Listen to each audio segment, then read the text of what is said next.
1편에 이어서 중통 혹은 2번 배기관이라고 불리는 부품을 정품으로 구입을 했습니다.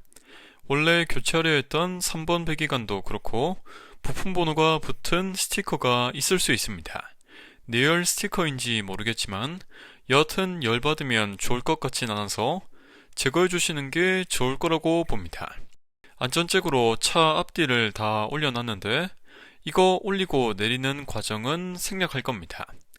배기관 교체에 휠 제거가 필요한가 싶겠지만 리프트로 올린 상황이 아니라서 옆으로 접근하는 게 편할 수 있습니다. 휠은 제거해서 차체 아래쪽에 받치는 게 좋습니다. 혹시나 이 안전잭에 어떤 문제가 생기더라도 차체가 휠 위에 떨어져서 이 높이만큼은 여유가 있기 때문에 다리가 없어지거나 사망하는 건 피할 수 있을 겁니다. 1편에서 임시 조치했던 부분입니다. 일자, 십자 드라이버 혹은 8mm 육각 소켓으로 풀 수 있는 건데 저는 소켓을 쓰겠습니다. 생각해보니 지금은 이걸 다 풀면 안됩니다. 여길 다 풀어버리면 2번 배기관이 떨어질 테니 여기를 먼저 받쳐줘야 합니다. 그다지 좋은 방법은 아니긴 한데 OVM 쪽에 27mm 소켓 그리고 임팩 렌치가 있다면 이렇게 고정할 수 있습니다. 이제 클램프를 완전히 풀고 임시 조치했던 걸 제거해도 문제가 없습니다. 다만 그렇게 하니 3번 배기관이 이렇게 내려앉았습니다. 배기관에 달린 고무행거로는 수평 조절이 안되는 걸 알 수 있는데 플로우잭을 써서 받쳐줍니다. 운전석 방향은 휠을 제거하지 않아도 공간이 넓고 이 고무행거도 구입하려고 했는데 작업 전까지 구할 수가 없었습니다. 어쨌든 고무행거가 잘 빠지게 WD도 뿌리고 플로우잭 높이도 조절해줍니다. 이 무의미한 몸짓을 좀 해주고 여하튼 힘이 임계점을 돌파해야만 고무가 빠질 겁니다. 오른쪽에 있는 건 고무행거가 비좁은 곳에 있어서 좀 더 힘들 겁니다. 여기도 잘 빠지게 그리고 작업하기 좋게 조절해줍니다. 휠하우스 쪽에서 고무행거를 밀어주듯 제거해주고 배기관도 꺼내줍니다. 그렇게 문제였던 3번 배기관을 제거했는데 사실 어디가 문제인지 모르겠습니다.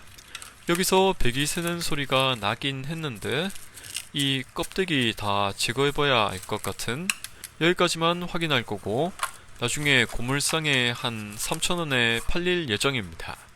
이제 문제의 2번 배기관을 교체할 차례입니다. 3번 배기관과는 달리 비품이 없는 것 같아서 그냥 정품으로 구입을 했습니다. 이 부분만 풀어주면 바로 제거가 가능할 텐데 너트 크기를 모르니 17, 19mm 소켓과 기타 공구를 다 준비했습니다. 기어 들어오니 이런 식인데 다행히 고무행거는 1번 배기관에 달린 것이고 여기 너트만 풀면 됩니다. 먼저 17mm 소켓을 한번 대봤는데 안 맞고 19mm 소켓을 써보니 너트에 딱 맞습니다. 너트를 풀기 전에 이물질에 의해 너트가 고착될 수 있으니 쇠소를 써서 나사산 청소부터 해줍니다. 마찬가지로 WD를 뿌려주고 임팩 렌치를 쓰려고 했는데 머리가 걸려서 공간이 잘 안 나옵니다. 이럴 때는 어쩔 수 없이 임팩용 볼 조인트를 써서 풀어야 합니다. 여하튼 너트를 다 풀었고 이제 2번 배기관을 아주 조심해서 내려줍니다. 차 밑에 들어온 김에 게스킷도 제거해주고 이후에 배기관을 꺼내줍니다. 스테이크에 비유하자면 익힘의 정도가 웰던입니다. 신품 장착 전에도 준비물을 놓치지 않고 준비해서 들어가겠습니다. 배기관을 끼우기 전에 마지막으로 스터드 나사산을 청소해줍니다. 게스킷 접촉면이 깨끗해서 따로 청소는 필요 없을 것 같고 바로 끼워주겠습니다. 이제 신품 배기관을 가져와서 끼워주는데 이게 떨어져서 맞게 되면 크게 다칠 수 있으니 조심해서 OVM 잭도 써서 잘 고정해줍니다. 너트는 다행히 신품을 준비했고 둥근 부분이 바깥쪽을 보게 끼워줍니다. 전동 라쳇을 쓰셔도 좋겠지만 저는 수공구 라쳇 렌치를 써서 한 번씩 꽉 조여주겠습니다. 마무리는 역시 토크렌치인데 1번 배기관에 무리가 가지 않도록 신경을 써줘야 합니다. 다행히 이쪽도 잘 고정되어 있고 신품 3번 배기관을 플로어잭으로 가져오겠습니다. 양쪽 바퀴 사이에 있는 토션빔과 차체 사이로 배기관이 지나도록 해줘야 합니다. 배기관을 걸쳐놓고 고무행거를 끼울 시간입니다. 저는 부품 수급에 문제가 있었지만 작업하실 예정이라면 미리 움직여서 이것도 신품으로 교체하시는 게 좋을 겁니다. 다행인 건 기존 고무행거도 찢어짐이나 갈라짐은 없었습니다. 플로어잭은 완전히 내렸다가 배기관 연결을 위해 높이 조절만 해주면 됩니다. 이제 2번과 3번 배기관의 연결만 남았는데 이게 생각보다 쉽지 않습니다. 시행착오를 조금 해보니 이 2번과 3번 배기관의 높이 조절이 상당히 중요했습니다. 배기관을 손으로 잡고 높이 조절을 해주면서 동시에 저 클램프를 끼우는 게 불가능합니다. 그러니 OVM 잭과 플로어 잭 높이 조절을 다 해줘서 사람은 순수하게 클램프만 끼우도록 해야 합니다. 게다가 다 했다고 생각했는데 문제가 있어서 지금 다시 풀고 있습니다. 클램프를 조여주는 볼트와 너트를 대충 조였는데 알고 보니 방향이 있었습니다. 볼트, 너트는 나중에 끼우고 클램프 위치부터 잡아주겠습니다.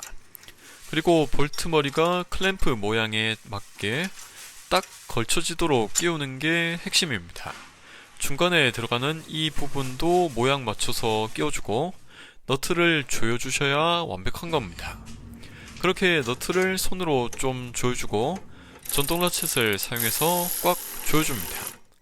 이제 OVM 잭이나 플로어 잭이나 필요 없으니 다 내려주시면 됩니다. 이 상태에서 토크렌치를 써서 규정 토크 값으로 조여줄 겁니다. 다음번에 이 클램프를 제거해야 한다면 그때는 톱질해야 됩니다. 배기관 끝부분에 있는 비닐을 제거해주고 시동을 한번 걸어볼 건데 이상한 점을 이제야 알았습니다. 저 범퍼와 배기관 사이의 대서양처럼 넓은 틈은 어디서 비롯된 건지 모르겠습니다. 고무행거가 주저앉은 것 같지만 손으로 잡고 움직이기 힘든 걸로 봐서 그건 아닐 겁니다. 원래 여기 오는 게 맞는데 1번 배기관 문제일 가능성도 있습니다.